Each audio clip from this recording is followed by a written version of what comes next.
And now I've got another guest in front of me from Home for Good. His name is Neil. I'm going to introduce him to you so you can find out a little bit about him and what he's doing. Hello, Neil. Hello. So you're here at the gathering. You're representing Home for Good. Let's just go to the Home for Good part. What exactly is that about? What is it trying to do?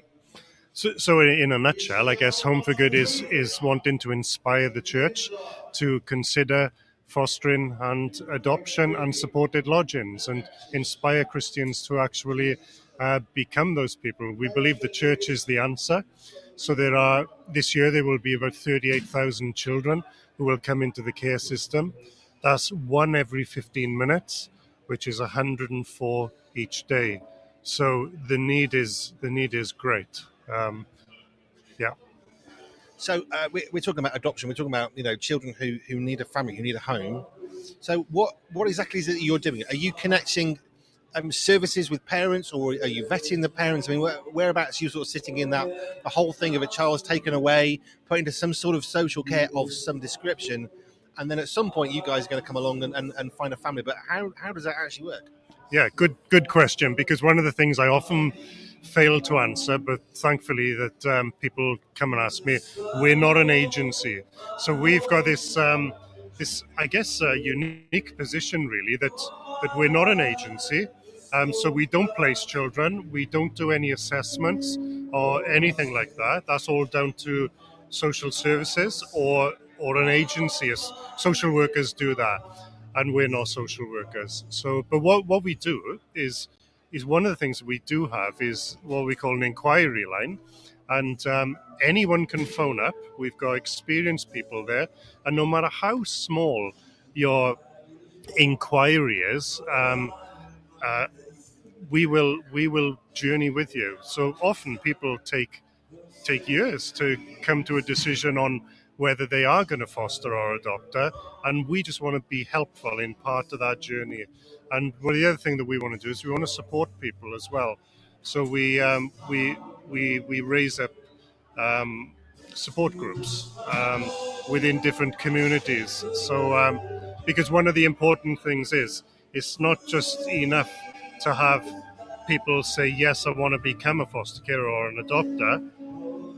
They need support after, and so we looked at forming and helping support groups. And one of the other things that I would say is our unique place is the church. We want to go to the church because we believe the church is ideal for this.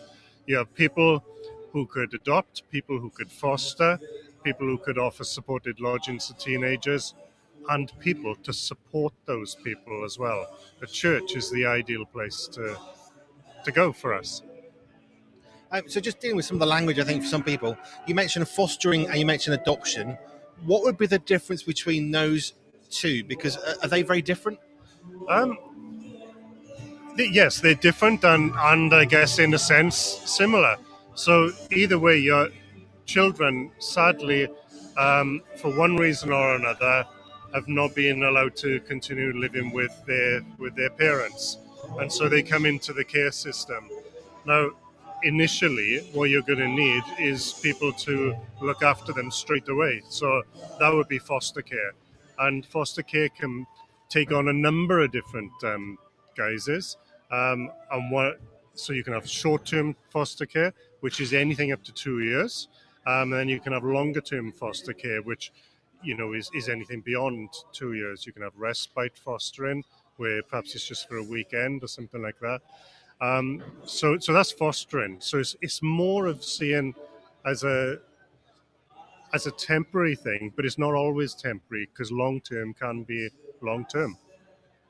Then you get adoption, where certain children will be deemed that the best route for them is adoption, and so we will look for adopters then. We, not us Home for Good personally, but the plan will be adopters, and that will be that the child will become legally the parents, the adopter's child. So they would have all legal rights, parental control, and that. With fostering, the foster carer doesn't have parental rights. That's usually shared between the birth parent and and the local authority. So that's in a nutshell. And can I say something about supported lodgings?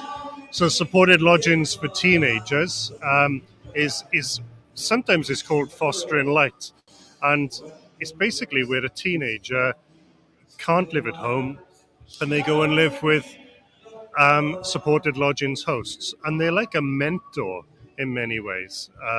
So they sort of like mentor the teenager. So you haven't got the same things like being at 8 o'clock or whatever like that. It's generally more looser and free in that sense. So really, the work of what you're doing is just encouraging people to consider this initially, and then to support them if they've actually gone through with that. To say, you know what, I've gone past considering. Now I want to do this, but you don't take it great off you go. Actually, there's support. So what sort of support do people get when they've said, right, we're going to do this? How are you going to help us get through this? Yeah. Well, the biggest way. So I mentioned our inquiry line. We have. To give it its more proper name, perhaps, is an inquiry and family support department. So if anyone has any issues, if they're already fostering or if they're looking at it, then we can support. Sometimes that will mean that we signpost people and we'll tell people what's available to them, because there are cases sometimes where people don't know what support is out there for them, and we can say, well, hey, try this, yeah. And so that's one of the ways. So our support guys, they're fabulous. One of the other ways is that we have support groups around the country. Usually a foster carer or an adopter will think, yeah, we need a support group here for foster carers and adopters, and they will set one up, and they will then come to us, and we will then look at putting this as a Home for Good support group, where we can just advertise it in a sense, and we've also got many resources on the website, loads of resources, lots of stories, lots of helpful blogs and articles which will help people to navigate certain situations. So the support is quite varied, I guess, in that sense. If people want to find out more and they're thinking, do you know what, maybe adoption, maybe fostering, maybe this is something that I actually can do, there's a practical part that I can actually play here. How do they find out more about your organisation? I'm guessing there's a website. How do people find that? Yeah, so go to the website, which is homeforgood.org.uk. One of the things that we do is we have information evenings. They're all online. They last for about an hour to an hour and a half, and no question is off the table. And we will just be talking about what is fostering, what is adoption, and answering people's questions and that. One of the other things that we have is what we call a foundations course. And the foundations course is a 6-week course, and we tackle a number of issues. So one of them would be the issue of trauma. Another one is the church, and there's various different topics that we hit. The great thing about that is that we have biblical teaching in it, as well as breakout rooms where people almost form their own community over 6 weeks.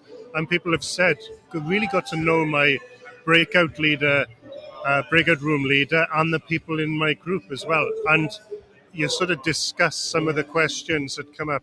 People and I've taken this course a number of times as in led it. I know I'm going to say this, but it is fabulous, and the feedback that we get is brilliant.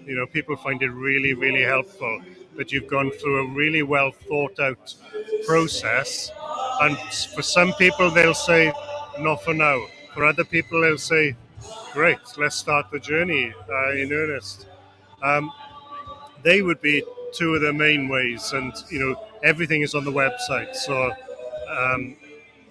so for the information sessions and the foundations, all the details are on the website and events.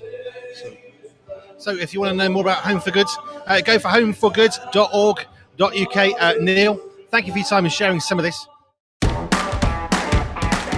Did you know Pure 24/7 Radio has a shop? Well, we do. You can buy merchandise while supporting the work that we do here. Simply head over to www.pure247radio.org/shop. That's www.pure247radio.org/shop.